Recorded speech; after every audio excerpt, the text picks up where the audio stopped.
It is my great pleasure to have the NIA on the phone today for an interview with us, and we have Daniel and Gerard, and NIA stands for the National Inflation Association. I have been following their work for a while now. They produce some fantastic videos and a new documentary entitled Melt Up, and these guys have some really interesting insights into what is going on and really the scam that is being played. I'll call it that. That's not their words, it's mine. At the highest levels of our financial system and how we can all best deal with it. Welcome, guys. It's great to have you. Hey, it's our pleasure. Thank you for having us.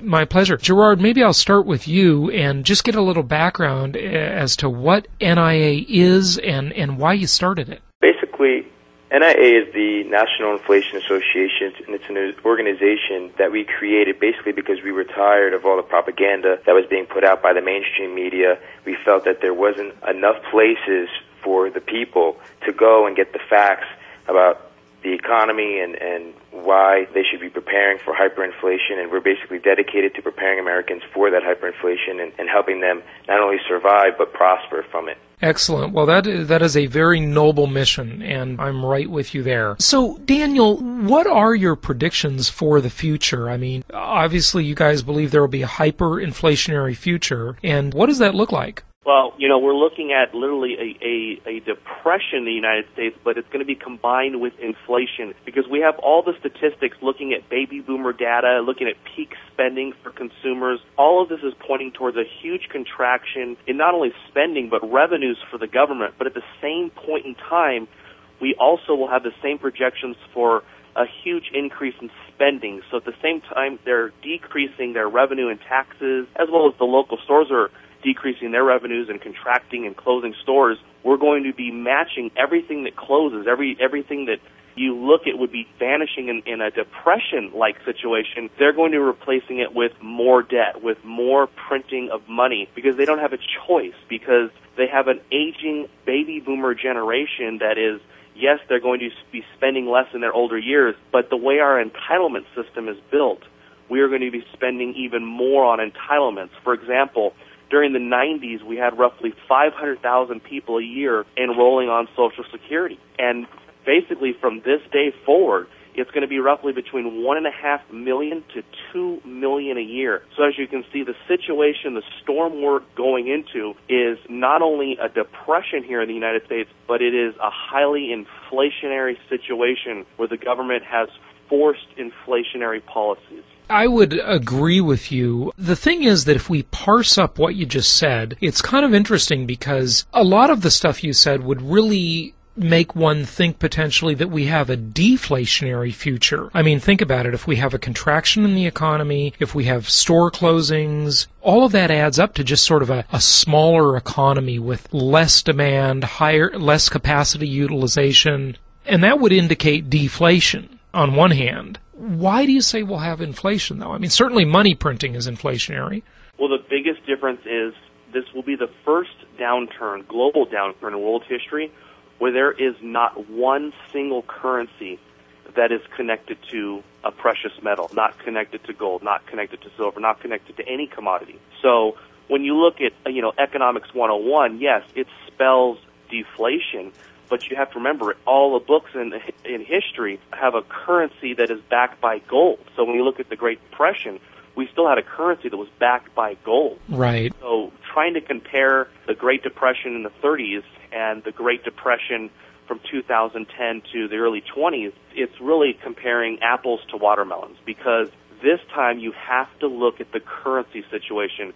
It dramatically changes everything. That's a very, very good point. I mean, every currency in the world is now a fiat currency. And so there we really get to this sort of race to the bottom phenomenon where all of them will potentially become worth their intrinsic value, paper and ink. But maybe the U.S. is the better of the lousy currencies. I mean, we're certainly seeing that right now with what's going on in Europe, where the euro, once thought to be the sort of star of the show just a couple of years ago, is now looking like a real disaster, huh?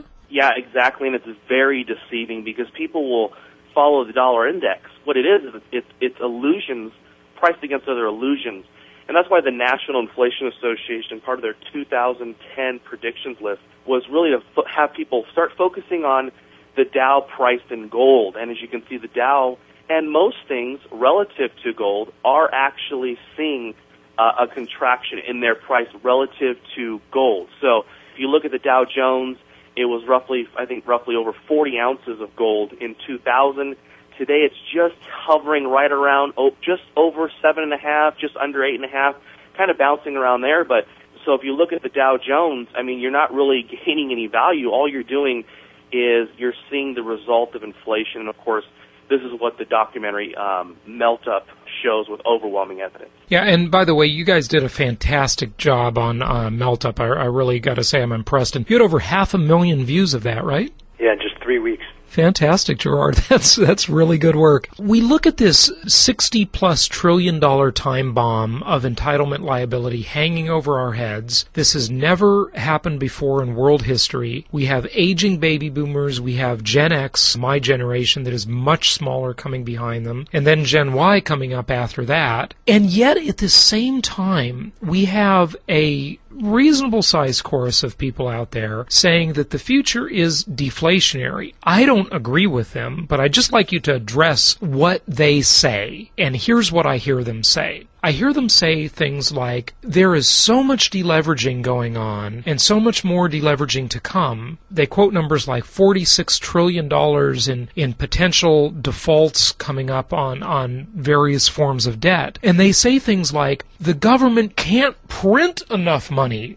to create inflation. Well, that, to me, on its face, is a completely stupid statement, because the fact is, there is no limit to the amount of money that can be created out of thin air. But what do you say to the deflationists out there? They are out there, and they say that everybody's talking about inflation, but they say the future is deflationary. And the first part of this downturn really was deflationary in many categories, wasn't it? What you're looking at is the perceived value of a currency. And so right now, when things are kind of normal, the system is still, you could say, relatively intact, although it's being held together with simply nothing but print more money. It is the perceived value of the currency. And that is the biggest difference between the deflationists and the inflationists, because if you listen to basically our arguments, we're looking at the same facts, we're looking at the same statistics, and we pretty much agree all the way up until basically what is going to be the short-term result. Even if you talk to some of the biggest deflationists, even Harry Dent out there and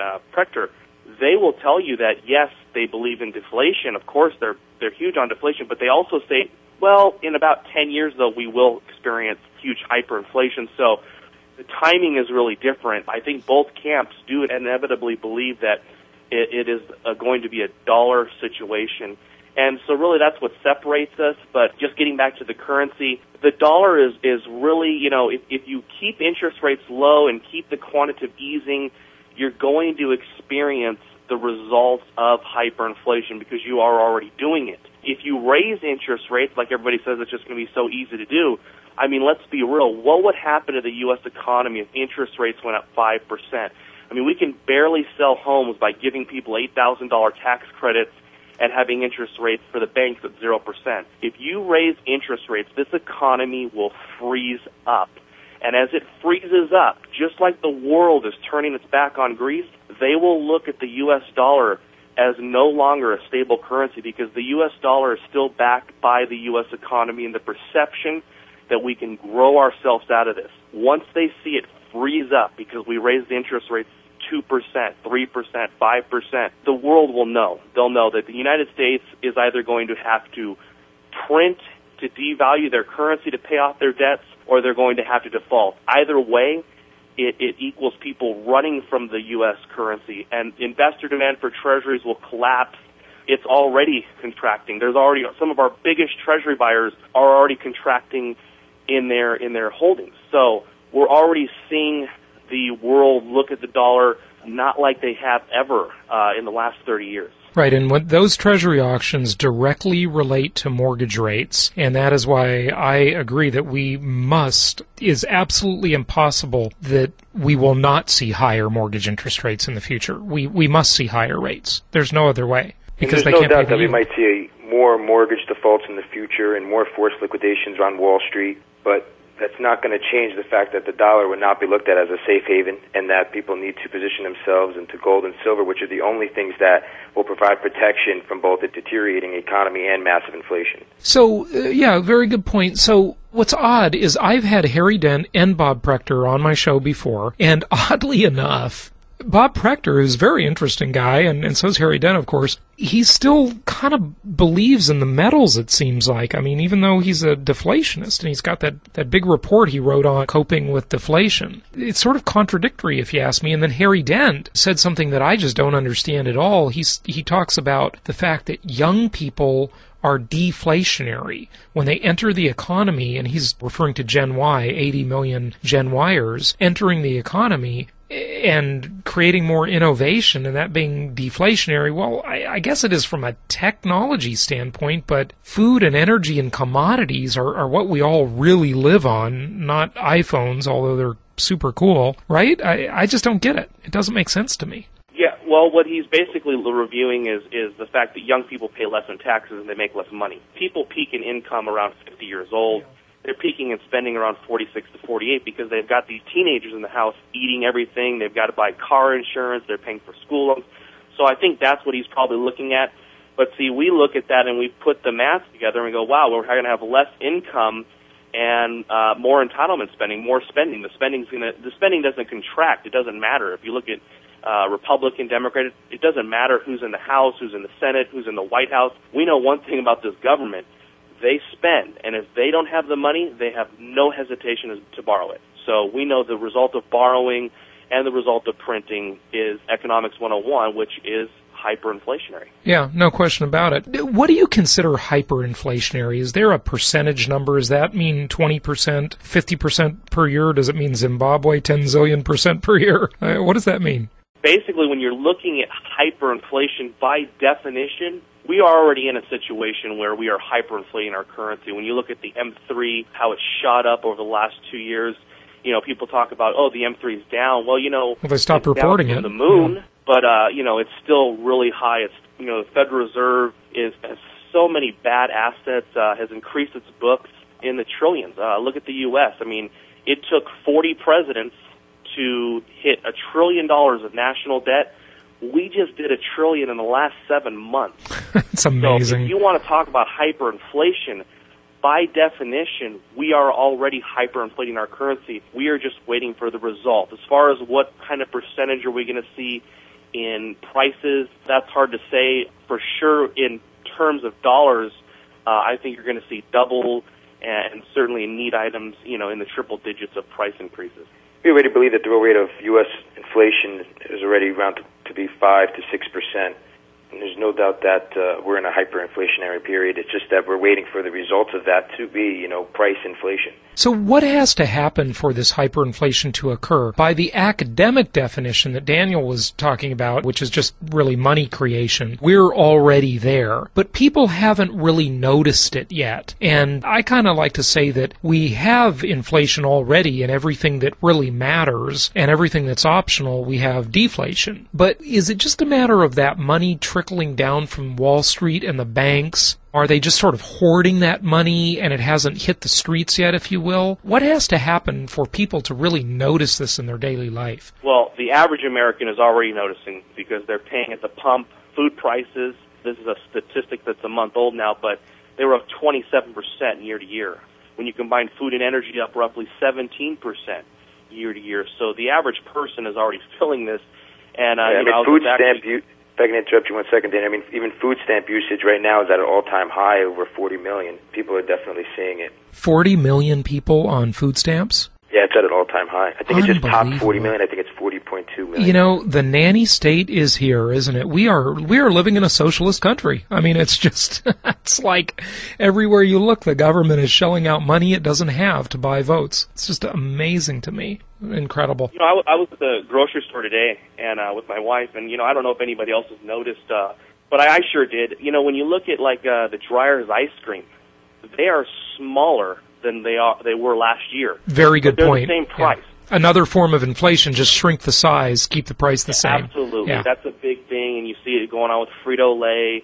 Here in Southern California, there's no more 24 packs of soda. Now it's 20 packs of soda, but still the same price. So there's a lot of shadow inflation out there as well. Yeah, that's a very good point. I know a lot of people don't really notice that. Packages are shrinking all over. I was out at dinner last night and I ordered a drink and I commented to the person I was with. I said, hey, this martini glass is actually smaller than it used to be. And I remember thinking before, this restaurant has very big, generous glasses, and the glasses are getting smaller. So you're absolutely right. No question about it. Stay tuned. We'll be back in less than 60 seconds.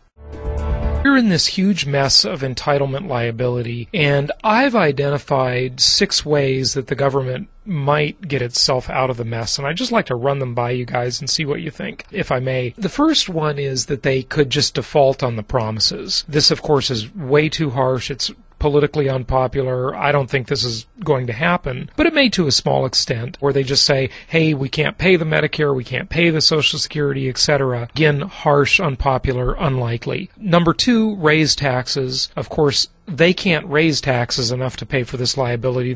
It's so underwater, it's just not possible. But I think it'll be somewhat of a blend of all 6 of these things. Number 3 is have a yard sale. Sell off assets to raise money. A few years ago, we thought about selling the ports to Dubai. That was a big political football. The BLM sells off land. Now I guess we're considering selling military equipment to Muammar Gaddafi, our former enemy. Foreign countries own toll roads and so forth in the U.S. Number 4, the American military or the economic hitman. I had John Perkins on the show. I'm sure you know who he is. Really interesting guy. Just steal from other countries, steal their assets, their commodities. Number 5 would be good news, and that would be innovation, especially in the area of technology, energy, biotech, nanotech. That would be good news. But number 6, and most likely, and I think this is what you guys really agree with, is just simply inflate their way out of the debt. Huge inflation. They'll keep the promises in nominal dollars, while in real dollars, everybody just gets poorer and poorer, and our debtor countries, China namely, will get paid back in more and more worthless dollars. Any thoughts on those 6 ways out of the mess? Looking at the list you just provided, certainly, of course, I agree with you. It's going to be default by devaluation. The government has no problem doing this. I mean, if you look at everyone runs around talking about our standard of living, how well it is compared to 20 years ago. Look, because of the results of all the money creation, all the borrowing, the borrowing from the future, the borrowed prosperity, here you have, it now takes 2 people to raise a family. It takes a credit card. It takes a home equity line of credit. I just talked to a couple a few days ago, and they told me how they were debt-free now because they had lumped every credit card and loan they have into their house. Okay, so people don't even understand the concept of really being debt-free anymore because they're just so used to this lifestyle. 20 years ago, it took a grocery clerk to raise a family of 3 or 4, and now it takes 2 people working full-time jobs. So the standard of living has deteriorated. When you look at seniors, they're absolutely being ripped off because as bad as it seems when you look at the debt for Social Security and the obligation for Social Security, it would be even worse if we just calculated inflation the same way we did 25, 30 years ago. According to John Williams from Shadow Stats, right now we're underpaying our senior citizens 43% because of all the different gimmicks that you'll see in Melt-Up that we do with inflation, how we calculate the CPI, which is how we give them their standard of living increase. So if you watch the movie Melt-Up, for those of you who've already seen it, you'll know that we're no longer measuring the cost of living. We're measuring the cost of survival. Yeah, that's a great point, and you are so right about that, because with substitution and weighting and hedonics, and then just out-and-out stripping things out of the index, it's completely bogus, and the government has a huge incentive for misleading the public. Number 1, to buy votes and make them think they're having a better life than they really are. But number 2 is all of the entitlements are indexed to the CPI, which is controlled by the government. So there's a huge motivation to mislead when it comes to this, no question about it. What do you think people should do? I mean, really, what is the strategy of NIA? And namely, what sectors do you think will see this hyperinflation, and this is in a good way for the investor? Obviously, you guys like precious metals, I think, right? Absolutely. Are there any other areas where you see big opportunity for investment? Just so you know, we released a review on our website, a gold and silver bullion review, for those people who do want to invest into the gold or silver. Many websites out there, they actually sell the bullion right online. We've reviewed many of them, and you can visit our website for those reviews. But we've made the best investment of the next decade to be silver. We believe silver actually has more upside than gold. It's in history, it's always outperformed gold, and it's actually a lot cheaper than gold right now. A lot of people, we get a lot of questions and emails from our members that say, it's hard for them when the gold's, $1,200 an ounce, but you can actually invest into silver, and it's, below $20 an ounce still right now, and we feel there's a lot of upside potential there. But other than silver and gold, we do believe that agriculture, as we've seen food inflation, we believe agriculture is going to continue to rise, and we're very bullish in agriculture, as well as oil. We're getting ready to release our next stock suggestion, which will be an oil play. It's our first oil play, and we do believe oil has a lot of upside, especially to take advantage of the recent BP oil spill. Again, if you sign up to our newsletter, we consistently put out different suggestions in different companies. Not only do we suggest to invest into the bullion itself, but we also suggest to play the miners and the companies out there that are actually producing the gold and producing the silver and farming, and these are the companies that we believe actually even have more upside based on the market. So again, sign up to the newsletter, and you can go to the website and see many of the stock suggestions that we've had.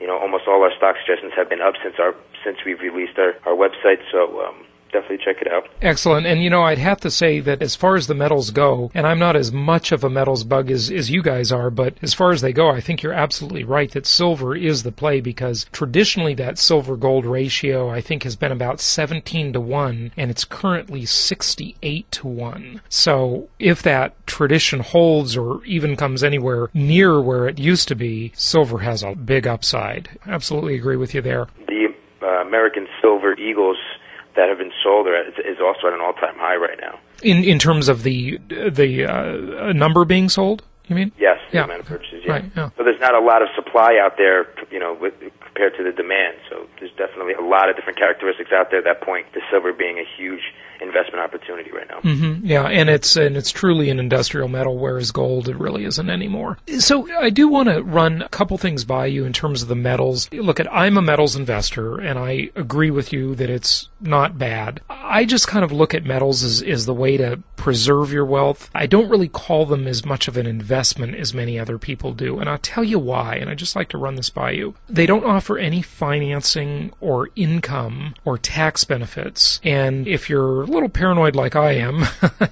they're subject to confiscation potentially, and also subject to manipulation by central banks, and I think they're being largely manipulated now. And I know that you had a video on silver manipulation, and you were right about your prediction there. That was just about a month ago, I believe, which I found interesting. And I agree that manipulation can never go on forever, but the question is, can it go on longer than any of us can wait? And there's that old joke about the markets, referring to the stock market, the markets are irrational. Well, yeah, you may be right, but the market can remain irrational longer than we can remain solvent. So I'm certainly think you probably agree that central banks are manipulating the prices of the metals, right? Yeah, there's no doubt about it. It's to our advantage. I mean, you don't want to buy something that's been manipulated up. You want to buy something that's being manipulated down. So when you buy silver for $18, send a thank you card over to JP Morgan, because you're the reason why you can buy it for $18 and not pay north of $100, $200 for an ounce of silver. And as far as the metals not offering a dividend, specifically looking at what we believe, like Gerard said, was the investment of the decade, silver. If you're a technology investor or a commodity investor, I mean, silver is where you want to be, because silver, let's say you think cell phones are going to do really well, or you think China and Asia are going to industrialize. Well, that's what the play is. Right. Silver. Silver is in all these different components that we use every day. It's in computers. It's in cell phones. It's a catalyst for medicines. It's in the windows for skyscrapers. So if you believe Asia is going to continue to industrialize, we are using so much silver. And really the supply and demand situation is the most bullish factor for silver. If you look at 50 years ago, above ground available silver was 10 billion ounces. We have shrunk that within 50 years down to less than 1 billion ounces of above ground available silver. That's amazing. It really is. Yeah, we've already started to see that their silver tighten up, and we definitely believe that there could be a major short squeeze in the near future. And that's why we try to expose it in melt up, and we hope that many people out there see Melt Up and can help spread the word. And the more that we expose it, I think the closer we'll become to seeing that squeeze. Yeah, I agree with you. This is just such a big scam, and so few people are really aware of what is going on with the ultimate weapon against them, and that is the value of their currency. So in what form would you buy silver? Silver Eagles? Is that your favorite? Personally, I don't think it matters. I personally just buy silver bullion or silver mining stocks. So, yeah. But one thing I can tell you what not to do is don't get into the collector value. Don't start paying $200 an ounce for a silver coin because it was on some ship. You want to buy the metal. Right, the bullion. In the first quarter of 2010, the U.S. Mint has already sold over 9 million American Silver Eagles, just so you know. Incredible. So there hasn't been much talk about this, but I have read and heard a little bit about it. And that is the possibility that the COMEX exchange is a Ponzi scheme. And I tell you, if that is true, boy, we are in for a very rude awakening. A lot of people think they're investing in the metals because they own it in a fund, in an ETF, and that's really, to me, just another fiat currency. They're getting a piece of paper for their dollars, and they think it's a piece of metal, yet they're not taking delivery of it. So I like your system, which I think boils down to physical delivery and mining stocks. So if you're in the metal, you hold the metal. Have you heard anything about that in terms of the COMEX? Yes, we have, and that's the main reason why we've said, I think there will come a time where people will call and ask for the physical silver, and we could see a COMEX default. We definitely suggest, like you said, to buy it yourself, hold on to it yourself. Many of those companies that sell it are on our website, and we definitely believe in a lot of the miners. Right now, there's a lot of silver miners out there that we are researching and that we've also suggested that are on our website that are significantly undervalued fundamentally. And, we definitely think there's a huge opportunity there. And again, once that COMEX default, happens and people call for their actual physical silver, we can see one of the biggest short squeezes that the world has ever seen. Yeah, I tell you, if everybody asks and that run on the bank, if you will, on the COMEX ever occurs and people want to take delivery, I don't think they have all the metal there. I think that is a very strong possibility that is true. But again, there's no way for me to personally know. What do you think about the other metals? What do you think about copper, palladium, platinum? Do you guys have any thoughts about that, or are you just kind of all around silver? Well, I personally would sound like a broken record because I don't buy the other metals as much because there's every argument you can make for platinum or copper. That same argument is there for silver, only times 100. It's just like the same argument you can make for gold. It's all there in silver, but it's not vice versa. I cannot make all the arguments that I have for silver for gold.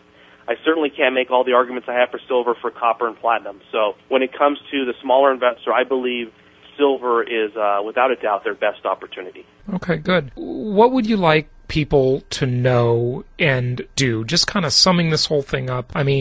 Definitely people have got to see the documentary you've created, Melt Up, which is great. I could highly recommend that myself. What else should people know? You know what I want to know? When?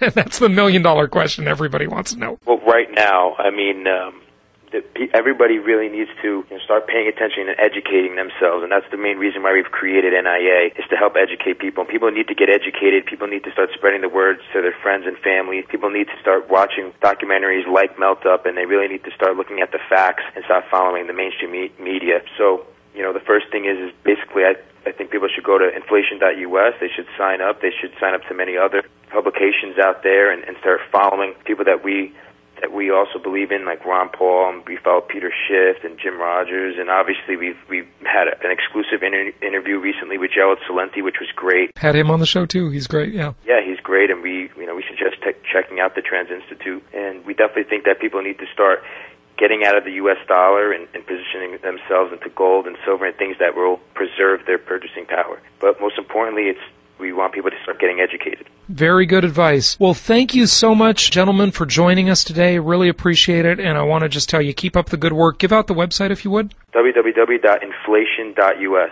Inflation.us. Everybody go check that out. Daniel and Gerard, thank you for joining me today. Thank you. Thank you for having us on.